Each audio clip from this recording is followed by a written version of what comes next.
Sveicināti vērīgie un zinātkāriem! Laiks doties apciemot Lāčus. Nē, ne Krieviju, bet tikai nepilnu 1000 kilometru attālumā nozīmīgu mākslas centru Eiropā, krāšņo metropoli Berlīni, kas ir lieliski jebkurā gada laikā. Tikai 18. gadsimta sākumā Berlīna no mazpilsētas kļuva par Prūsijas, bet 19. gadsimta otrā pusē visas Vācijas impērijas galvaspilsētu, kur nekas neierobežoja plaukt un attīstīties visos virzienos un jomās. Bet šoreiz ne par tās spožo un arī traģisko vēsturi vai moderno šodienu, bet tikai par vienu ērtu un ātru veidu, kur pabarot veseli ar skaisto. Tātad brīnišķīgo muzeju salu uz Spree upes, kas ir viens no lielākajiem muzeju kompleksiem pasaulē, dēvēts arī par Prūšu akropoli. Tātad atrodamies muzeja salā Berlīnē. Šajā kompleksā ir 5 dažādi muzeji, kā mēs varam pateikties par tik grandiozām kolekcijām, kādas mēs varam apskatīt Berlīnē. Jaunās valsts Prūsijas impērijas tapšanas idejai. Un tas bija gudi jautājums konkrēti ar Luvru Parīzē, ar Britu muzeju Londonā. Un atrast veidus, kā piesaistīt sponsorus, mecenātus un vēl dažādas viltīgas paņēmienas tik grandiozas kolekcijas izveidošanai. Protams, arī valsts atbalsta. Dosimies iekšā uz mūsu templi. Nu tā, tad esam muzeja salā. Un dodamies pirms uz jauno muzeju, pastīties novērtēt. Pēc tam uz citiem.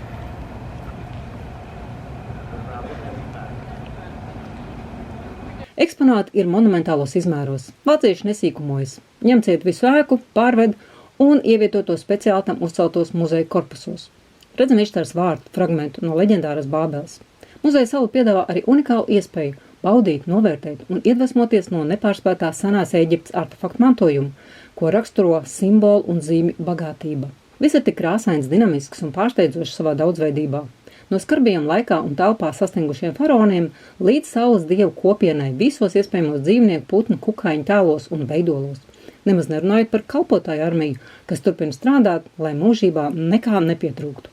Mazliet pievērsīšos tikai vienam tās fragmentam, tā sauktajam Amarnas periodam, kam ir īpaša nozīme senās Ēģiptes vēsturē.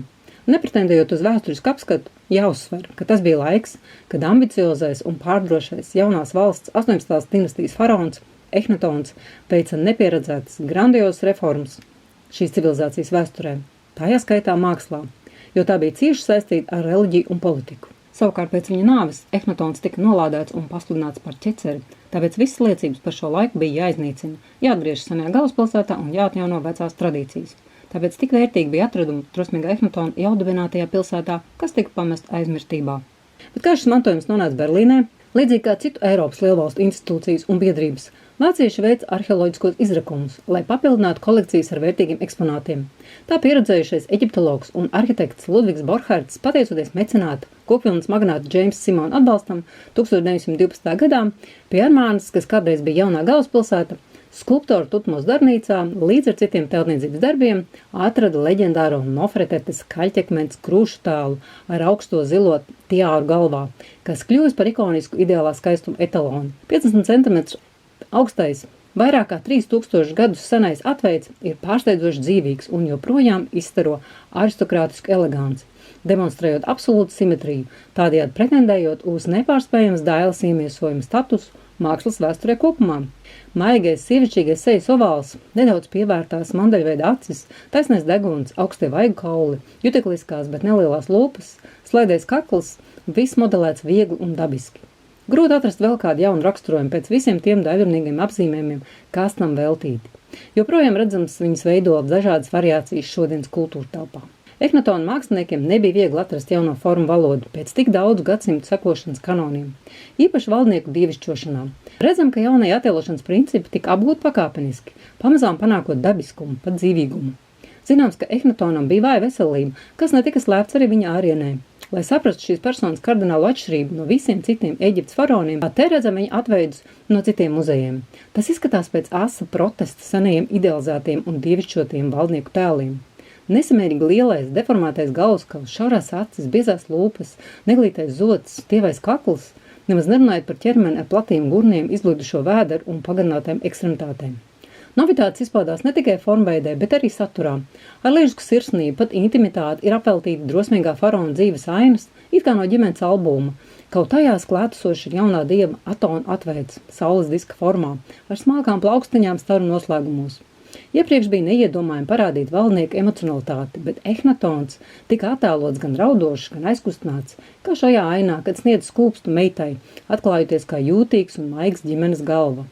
Aizraujošas detaļas, kā faraona tik lakoniski mūsdienīgi dizainētais ķeblis un kāju paliknis, vai kājas sandalēm. Īso, bet spilgto amarnas posmu raksturo līniju vijīgums un jūtīgums, ekspresija, izsmalcināta dekorativitāte, deformācija vai pat groteska tā sākuma posmā. Attēlot sievu vienā augumā ar vīru bija patiesi revolucionāri, pat ķecerīgi, nemaz nerunājot par emociju rehabilitāciju un sodabīgu Ehnatona ārienu, ignorējot obligāto idealizāciju. Tomēr tas ir un paliek dievs un viņa dieviete. Tam, ka Nofretete tiešām bija tik skaista, liek noticēt arī viņas atveidi jau mazliet lielākā vecumā, kur redzam gravitācijas nežēlīgo ietekmi arī uz viņas seju un ķermeni, bet jāatceras, ka viņai bija 6 meitas. Varētu turpināt ar virkni šedevru, kas paver priekškaru arī uz faraona sadzīvi, kā pastaigā dārzā, princešu portreti, tajā skaitā zelta faraona, jeb Ehnatona dēla Tutanhamona portreti, reliefi, freskas, ne tikai cilvēki, bet arhitektūra, interjeri un to iekārtojumi, flora un fauna, dārzi. Jāpiebilst, ka eģiptieši dievišķoja arī dabu, tāpēc pilīs bijušas apgleznot sienas, imitējot tos. Redzam vienu no princešu nepabeigtiem portretiem. Ekspedīcijas atklājumi palīdzēja arī izpētīt tā laika telniecības metodas, piemēram, ģipša masku noņemšanas praksi gan no mirušiem, gan dzīviem modeļiem. Nepabeigtie darbi atklāja, kā tika apstrādāts atlējums no modeļu un citas specifiskas nianses, kā dažādu materiālu savienošana vienā skulptūrā. Amarnas perioda māksla, pretstatā Eģiptes tradīciju striktajam kanonam, mēdz piedēvēt apzīmēm realistiska. Tomēr kanons pilnībā netika atcelts, saglabājās lakonisms, klātesoši ir virtuoza stilizācija, nevainojama proporcija izjūta un perfekta virsmas apdaļa, telnieciskā materiāla pārzināšanas izsmalcinātākās nianses. Tas viss kopā nereti nodrošina absolūtu pabeigtā veidola harmoniju, to dievišķo mieru, ko pauž Eģiptes tēli. Izstrādājuma augstais mākslinieckais līmenis un oriģinalitāte tos ievieto pasaules mākslas darbu virsotnēs. Tomēr joprojām daudz neskaidrības piešķir noslēpmainības auru gan paša faraona personībai, gan visam šim periodam kopumā. Intrigu var garantēt pat kāds viena darba fragments, kuru netrūkst lieliskajā, pēc vācu kvalitātes augstiem standartiem iekārtotajā muzejā. Šajā ziņā senās Eģiptes racionālisms savienojas ar vācu pedantismu, radot iespēju perfektam mākslas baudījumam. Kas savā dienas grāmatā par Nofreteti bija ierakstījis Borhards, aprakstīt bezjēdzīgi, jāskatās. Paldies par uzmanību!